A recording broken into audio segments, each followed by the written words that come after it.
Hello everyone, good morning to all of you. Teaching mantra के इस YouTube channel में जो सीटेट स्पेशल क्लासेस में आप सभी का वेलकम है, स्वागत है। जैसा कि प्रीवियस क्लासेस में हम लोगों ने प्रिंसिपल ऑफ डेवलपमेंट के बारे में जाना था कि विकास के सिद्धांत क्या क्या हैं। जो बच्चे उन वीडियोस को नहीं देखे हैं उन वीडियोस को देखें, क्योंकि यहाँ पे जो भी चीजें पढ़ाई जा रही हैं वो एकदम टू द पॉइंट्स होंगी और वो आपको हाईली बेनिफिशियल है फॉर एनी टीचिंग एग्जाम्स और स्पेशली फॉर सीटेट। अगर आप सीटेट क्रैक करना चाहते हैं तो प्लीज इस वीडियोस को देखें। इन वीडियोस को आप जब देखेंगे एंड प्रीवियस ईयर क्वेश्चन को जब आप खुद से सॉल्व करेंगे तो आपको चीजें बहुत हद तक समझ में आएंगी कि आखिर किस तरीके से यहाँ पे जो कंटेंट्स आपको दिए जा रहे हैं उनका डायरेक्ट लिंक आपके पेपर से किस तरीके से है। चलिए आगे की बात करते हैं। आज की क्लास में हम लोग influence of heredity and environment, अनुवांशिकता एवं वातावरण का बच्चे के विकास पे क्या प्रभाव पड़ता है, किस तरीके से वह बच्चे के डेवलपमेंट को अफेक्ट करता है, इनके बारे में हम आज के क्लास में जानेंगे। उनको जानने से पहले हमें सबसे पहले हेरिडिटी को और एनवायरनमेंट को समझने की जरूरत है कि हेरिडिटी आखिर है क्या, एनवायरनमेंट है क्या। तो सबसे पहले आते हैं हम लोग हेरिडिटी के बारे में समझते हैं। हेरिडिटी जिसका हिंदी होता है अनुवांशिकता। देखिए, बच्चा जो है जन्म लेता है तो वह अपने पेरेंट से क्या क्या कैरेक्टरिस्टिक्स, क्या क्या क्वालिटीज, क्या गुण लेकर जन्म लेता है, वही चीज जो है हमारा हेरिडिटी कहलाता है। यानी कि एक बच्चा जो जन्म ले रहा है उसके अंदर जो उसके माता पिता के गुण होते हैं वह पाए जाते हैं, वही चीज उसका अनुवांशिकता कहलाता है।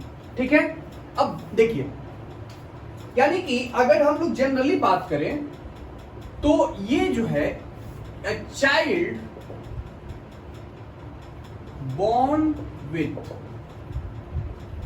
बच्चा जिससे जन्म लिया होता है, जिस कैरेक्टरिस्टिक्स, जो प्रॉपर्टीज, जो उनके गुण, वह चीज जो है हमारा क्या है, हेरिडिटी से संबंधित होता है।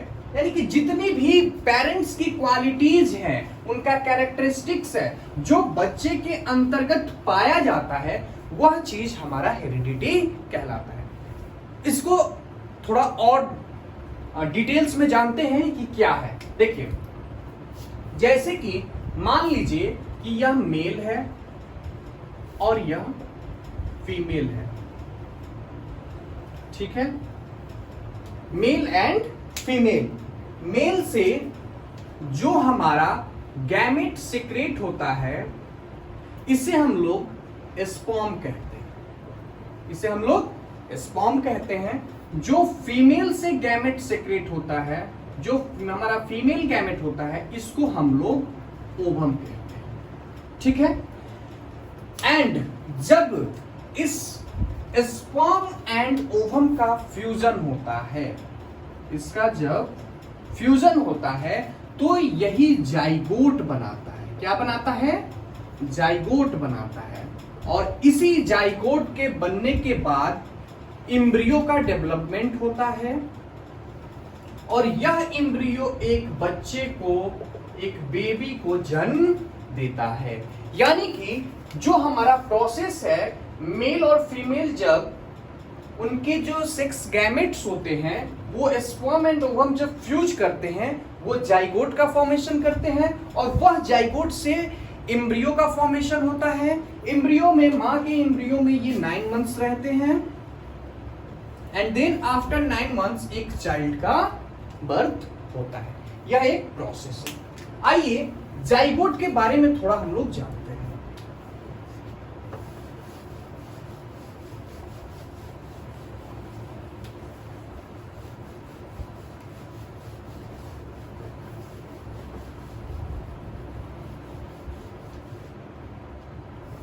जाइगोट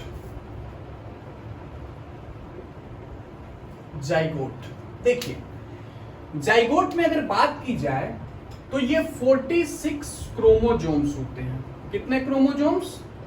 46 क्रोमोजोम्स, यानी कि 23 पेयर्स। अगर पेयर में क्वेश्चन आ जाए तो 23 पेयर्स ऑफ क्रोमोजोम। अब देखिए यह जो 23 पेयर होते हैं क्रोमोजोम्स में से, इनमें हम जो है जो हमारा 22 पेयर होते हैं इनको हम लोग ऑटोजोम्स कहते हैं, और जो हमारा 23वां पेयर होता है, 23rd पेयर जो होता है, जो 23वां पेयर होता है, इसे हम लोग सेक्स क्रोमोजोम कहते हैं। यानी कि क्यों? तो देखिए जो हमारा 23वां पेयर होता है यह सेक्स क्रोमोजोम कहलाता है। यही डिसाइड करता है कि कोई बच्चा जो है वह लड़का है या लड़की है। It decides whether a child is a boy or a girl। यह डिसाइड करता है कौन सा पेयर? 23वां पेयर जो क्रोमोजोम का होता है उसे सेक्स क्रोमोजोम कहते हैं, और वही पेयर जो है बच्चे के लिंग निर्धारण का कार्य करता है कि बच्चा जो है वह लड़का है या लड़की है। इसका डिसाइड करने का काम हमारा 23वां पेयर ऑफ जो क्रोमोजोम है वह करता है। एक चीज और समझिए,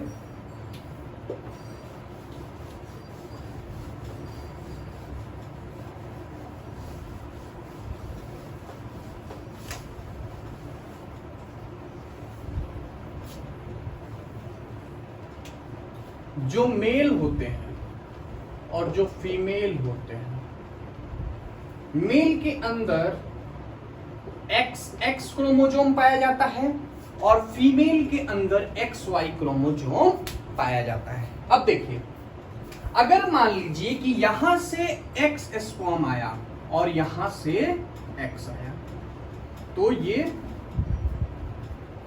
सॉरी मेल में XY पाया जाता है और इसमें XX पाया जाता है। मिस्टेक हो गई, इसके लिए सॉरी। देखिए मेल में XY क्रोमोजोम्स होते हैं और फीमेल में XX। जब यहां से X आया तो ये तो X ही आएगा, जब यहां से Y आया और यहां से X आएगा, ठीक है, तो ये XY। तो जब XX बना तो ये हमारा क्या होगा? गर्ल होगी, और जब XY होगा तो ये हमारा बॉय होगा, यानी कि यह मेल होगा और यह फीमेल होगी। अब देखिए यहां पे एक चीज ने आप लोगों ने ध्यान दिया होगा कि जो मेल है इसके पास XY क्रोमोजोम है, और जबकि फीमेल जो है उसके पास XX क्रोमोजोम है। तो जो बच्चे का सेक्स डिसीजन का जो काम है वो किसके ऊपर डिपेंड है? वो मेल के ऊपर होता है, क्योंकि मेल में डिफरेंट टाइप्स ऑफ क्रोमोजोम है, एक X है दूसरा Y है। तो अगर जो हमारे समाज में ये चली आती है कि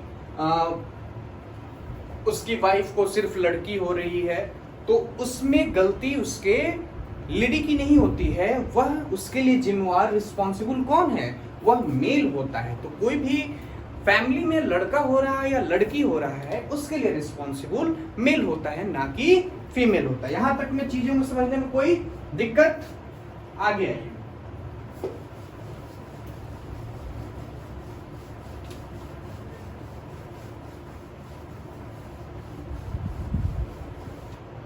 आगे एक चीज के बारे में हम लोग जानते हैं, एक डाउन सिंड्रोम क्या है? Down syndrome. देखिए अभी हम लोगों ने बात किया कि टोटल 23 पेयर्स होते हैं, तो जो हमारा 21वां पेयर ऑफ क्रोमोजोम है, 21st पेयर ऑफ क्रोमोजोम,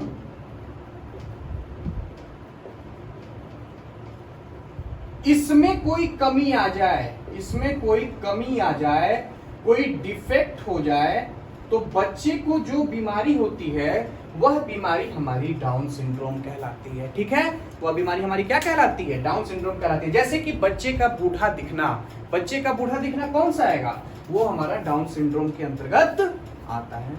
यहां पे हेरिडिटी को समझने में कोई दिक्कत?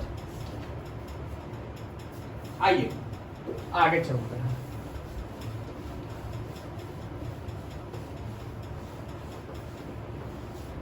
अगला हम एक थोड़ा ट्विंस के बारे में जानते हैं, क्योंकि कभी कभी ट्विंस से भी क्वेश्चन आ जाते हैं, जुड़े हुए बच्चे से। ट्विंस, जुड़े हुए बच्चे भी दो प्रकार के होते हैं। कितने प्रकार के होते हैं? दो प्रकार के होते हैं। देखिए कौन कौन सा। एक होता है हमारा आइडेंटिकल ट्विंस और एक होता है fraternal twins. Fraternal twins.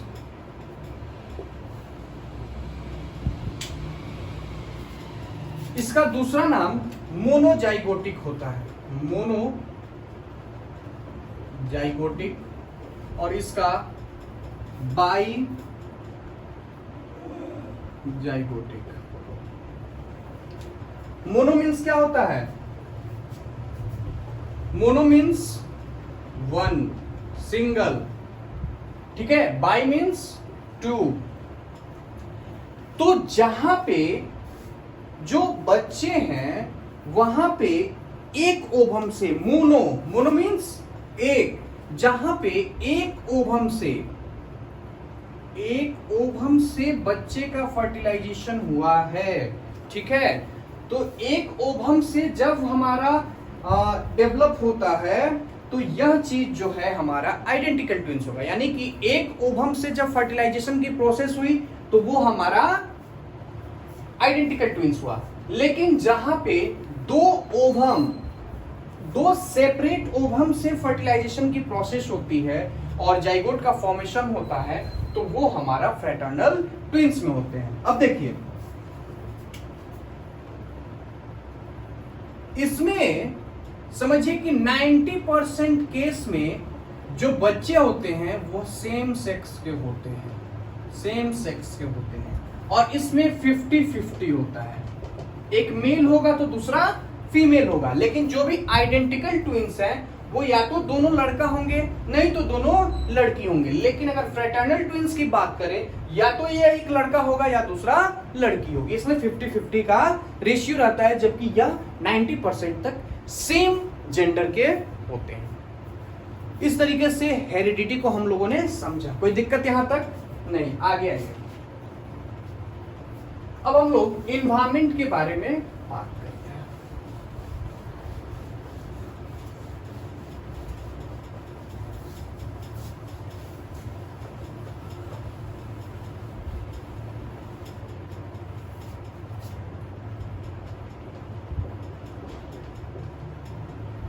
Environment यानी कि पर्यावरण। ठीक है, तो देखिए, अब हेरिडिटी को छोड़कर जो भी हमारा फिजिकल हुआ, सोशल हुआ, इमोशनल हुआ, ठीक है, कल्चरल हुआ, इकोनॉमिकल हुआ, पॉलिटिकल हुआ, ये तमाम बाकी, यानी कि हेरिडिटी को छोड़ के, आनुवांशिकता को छोड़कर बाकी जितने भी एस्पेक्ट्स हमारे पास में हैं, हमारा सोशल हो, इमोशनल हो, मोरल हो, ये सारी चीजें हमारे किसके अंतर्गत आती हैं? यह सारा का सारा हमारा एनवायरमेंट के अंतर्गत आता है। यानी कि वो शारीरिक एस्पेक्ट हो, फिजिकल एस्पेक्ट हो, सोशल एस्पेक्ट हो, इमोशनल एस्पेक्ट हो, कॉग्निटिव एस्पेक्ट हो, कल्चरल एस्पेक्ट हो, इकोनॉमिकल हमारी स्थिति क्या है, आर्थिक स्थिति क्या है, राजनीतिक स्थिति क्या है, मौलिक स्थिति क्या है, ये सारी चीजें जो हैं हमारा पर्यावरण के अंतर्गत आता है। और इन सब का इफेक्ट जो है बच्चे के डेवलपमेंट पे पड़ता है। कैसे पड़ता है आइए समझते हैं। देखिए, इसी से रिलेटेड कहीं पे आपको नेचर वर्सेस नर्चर का भी नाम सुने होइएगा। प्रकृति बनाम पोषण क्वेश्चंस आते हैं। एक बार इसको थोड़ा समझ लेते हैं पहले। नेचर वर्सेज नर्चर, प्रकृति बनाम पोषण। देखिए अब क्या है, यहां पे दो टर्म है, यहां पे दो टर्म है, एक नेचर और दूसरा नर्चर। जो हमारा नेचर होता है यह फिक्स्ड होता है, एस्थेटिक होता है, ठीक है। लेकिन जो हमारा नर्चर होता है यह डायनेमिक होता है, यह डायनेमिक होता है। Dynamic means what? फिक्स्ड। आप लोगों ने सुना भी होगा, एक कोट कही जाती है कि नेचर और सिग्नेचर इंसान का चेंज नहीं होता है। तो वही चीज है कि जो बच्चे का नेचर है वह नेचर फिक्स्ड होता है, स्टैटिक होता है, या परिवर्तन नहीं होता है। लेकिन अगर हम लोग नर्चर की बात करें, पोषण की बात करें, तो यह डायनेमिक होता है, परिवर्तनशील होता है। अगर आज हम लोग मान लीजिए कि इंडिया में है, तो हमारा यहाँ का एनवायरमेंट, सराउंडिंग्स अलग है, यहाँ पे रहने, खाने पीने, बोलने सब में परिवर्तन हो जाएगा। अगर हम यहाँ से उठकर अमेरिका चले जाते हैं तो क्या हमारे बोली में परिवर्तन होगा कि नहीं होगा? भाषा में परिवर्तन आएगी, रहन सहन में परिवर्तन आएगा, खान पान में परिवर्तन आएगा। तो हमारा पोषण वहां पे परिवर्तनशील होता है। लेकिन हमारी प्रकृति क्या है, वह फिक्स्ड होती है या परिवर्तनशील नहीं होती है। इस चीज को समझने में कोई कठिनाई? आइए आगे अब आते हैं एक हमारे व्यक्ति वुडवर्थ, नाम सुना होगा आप लोगों ने, वुडवर्थ। वुडवर्थ ने क्या कहा है? वुडवर्थ के अकॉर्डिंग जो बच्चे का विकास होता है, डेवलपमेंट ऑफ चाइल्ड जो होता है, डेवलपमेंट ऑफ चाइल्ड जो है वह हेरिडिटी और एनवायरमेंट के प्रोडक्ट के बराबर होता है। यानी कि according to Woodworth the development of a child is equal to the product of heredity and environment। मतलब क्या हुआ कि जो बच्चे का विकास होता है वह बच्चे का विकास उसके आनुवांशिकता एवं पर्यावरण के गुणनफल के बराबर होता है। इन्होंने कहा कि किसी भी बच्चे के विकास के लिए हेरिडिटी और एनवायरमेंट समान मात्रा में रिस्पॉन्सिबल होते हैं। यानी कि बच्चे के विकास में 50% योगदान उसके हेरिडिटी अनुवांशिकता का है, तो 50% योगदान उसके एनवायरमेंट यानी कि पर्यावरण का होता है। तो किन्होंने कहा कि development of a child is the product of heredity and environment? तो वुडवर्थ ने, यानी कि बच्चे के विकास जो है वह उसके अनुवांशिकता एवं पर्यावरण के गुणनफल के बराबर होता है, ठीक है। और एक बच्चे के विकास के लिए दोनों जरूरी है, उसकी हेरिडिटी भी जरूरी है और उसके लिए एनवायरमेंट का होना भी जरूरी होता है, ठीक है। यहां तक चीजों को समझने में कोई दुख, दर्द, परेशानी, दिक्कत, किसी प्रकार का कोई समस्या हो तो कमेंट सेक्शन में कमेंट करके बताएं। नेक्स्ट क्लास में उसके सॉल्यूशन को यहां पे डिस्कस किया जाएगा। और अगर वीडियोज पसंद आ रहे हो तो चैनल को सब्सक्राइब करना ना भूलें और वीडियोज को लाइक एंड शेयर ज्यादा से ज्यादा करें। चलिए, धन्यवाद and have a nice day.